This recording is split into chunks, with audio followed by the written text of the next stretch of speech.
Hey, I'm Stacy Flannery. I'm in the Bio 163 I2 class, and I'm here to talk about the axial and the appendicular skeletons. First, I'll talk about the axial skeleton, which consists of the skull, the thoracic cage, and the vertebral column.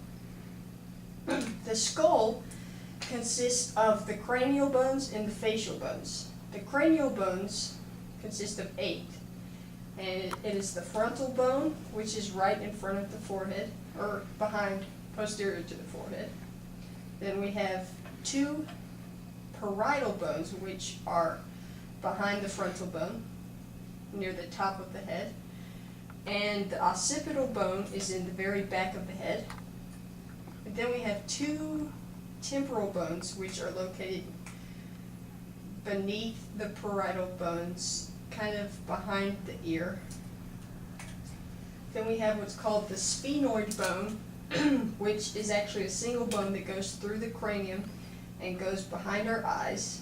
We can actually see the greater wing of the sphenoid if we look behind or lateral to the orbital cavity. And then we have the ethmoid bone, which can be seen in the orbital cavity near the bridge of the nose. Finally, we have the facial bones of the skull, which make up the actual structure of the face. We have the mandible, which is a freely moving joint. It's a single bone. Then we have 2 maxilla, which make up the upper jaw, while the mandible is the lower jaw. Then we have 2 palatine bones that we cannot see right here, but they make the roof of the mouth. We have the vomer, which is the bottom part of the nose. Then we have 2 nasal bones that make up the bridge of our nose, and 2 other smaller nasal bones that have holes that carry sinuses. Then we have lacrimal bones, which are right at the corner near the bridge of our nose in our eye orbit, that carry tears from the eyes to the nose, which makes our nose run when we're crying. And we have the zygomatic arch, which we have on both sides of our face, which makes up the cheek. And I think that's it for the facial bones. Yeah, that's it for the facial bones. And then we have the vertebral column, which is another component of the axial skeleton. And we have 5 different types of vertebra. We have the cervical vertebra, which it goes from the skull to the top of the ribs, and it is involved with the movement of our head and neck rotation. Then we have the thoracic vertebra, which supports the thoracic cage and the ribs. Then we have the lumbar vertebra, which have massive bodies and carry a lot of weight. So when we're doing activities such as lifting or pulling, this is where we may feel sore. This is the part of the body that carries a lot of the weight. Then finally we have the 4th and the 5th bones, or the 4th and the 5th vertebra types, the sacral vertebra and the coix.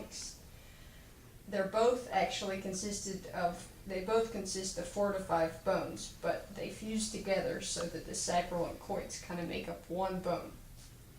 The coix is the tailbone. Then finally, we have the thoracic cage. Thoracic cage, or bony thorax, consists of the sternum, or breastbone, the ribs, and the thoracic vertebra, which supports it. The sternum consists of 3 parts, has the manubrium, which is the top, as the center, which is the body, and the very tip, which is the xiphoid process. Then we have the ribs, which there are 12 ribs. The first 7 are called true ribs because they directly attach to the sternum. The other 3 are called false ribs because they indirectly attach to the sternum by rib 7. That's how they attach. And then we have rib 11 and 12 are floating ribs because they do not attach to the sternum at all. They're free. And then the final part of the thoracic cage is the vertebra, which we've already discussed. Finally, we have the appendicular skeleton, which consists of the 2 pectoral girdles, the pelvic girdle, the upper limbs, and the lower limbs. The pectoral girdle, or girdles, attach the upper limbs to the axial skeleton. The clavicle is this part right here that attaches to the sternum. And then behind the ribs is what we call the scapula. The upper limbs consist of the humerus, which is the top part, the ulna, which makes up the most weight of our lower arm, and it aligns with our pinky. Then we have the radius, which does not connect to the humerus, but connects to the ulna, and the radius aligns with the thumb. And then our wrist consists of the 8 carpal bones, and then the palm of our hand consists of the metacarpals. And then the phalanges make up our 5 fingers. And then we have the pelvic girdle, which consists of 2 coxal bones. Each coxal bone has 3 parts. The ilium, which is the main part of the bone, the pubis, which kind of curves downward, and you can see it down here, and then the ischium, which connects the pubis to the ilium. And the pubis, they connect to form the pubic symphysis, and then the ilium connect to the sacrum or sacrum and coix. And so finally we have the lower limbs, which the area where the lower limb connects to the pelvic girdle is called the acetabulum, and the first bone of the lower limb is called the femur. Then we have the patella, which is the kneecap, and then the tibia is the main part of our lower leg, and the fibula attaches to the tibula and makes up the side of our leg.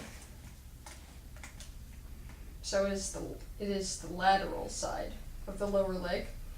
And then we have the tarsal bones, which make up the ankle and the heel. The ankle is the tarsus, and the heel is called the calcaneus. Then we have the metatarsal bones, which make up the body of the foot. And finally we have the phalanges, which make up the toe bones. So, you've heard about the axial and appendicular skeletons, and thanks for watching.